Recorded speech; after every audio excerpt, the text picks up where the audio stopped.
Mga kapatid, ang humiliya po ngayong araw ng Biyernes pong ito ay hango po sa babasahin kong ito.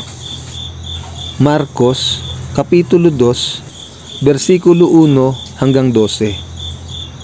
Pinagaling ni Jesus ang isang paralitiko. Pagkalipas ng ilang araw, bumalik si Jesus sa Capernaum at kumalat ang balitang siya ay nasa bahay.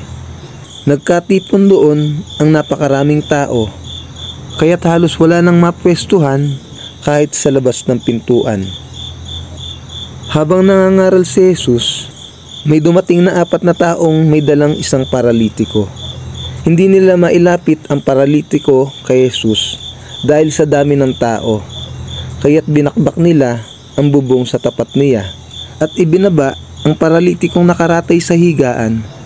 Nang makita ni Jesus kung gaano kalaki ang kanilang pananampalataya, sinabi niya sa paralitiko, "Anak, pinatawad na ang mga kasalanan mo." May nakaupurong ilang tagapagturo ng kautusan na nag-isip ng ganito, bakit siya nagsasalita ng ganoon? Nilalapastangan niya ang Diyos. Hindi ba't ang Diyos lamang ang makakapagpatawad ng kasalanan?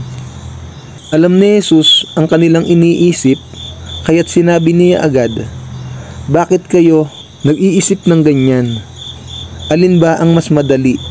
Ang sabihin sa paralitiko, pinapatawad na ang mga kasalanan mo, o sabihin, tumayo ka, bitbitin mo ang iyong higaan at lumakad ka?" Ngunit upang malaman ninyo na ang Anak ng Tao ay may kapangyarihang magpatawad ng mga kasalanan dito sa lupa, sinabi niya sa paralitiko, "Tumayo ka, buhatin mo ang iyong higaan at umuwi ka na."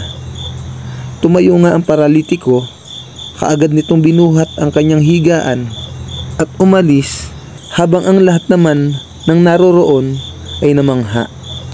Sila ay nagpuri sa Diyos at sinabi nila, "Kailan may hindi pa kami nakakakita ng ganito." Ang mabuting balita ng Panginoon. Pinupuri ka namin, Panginoong Hesukristo.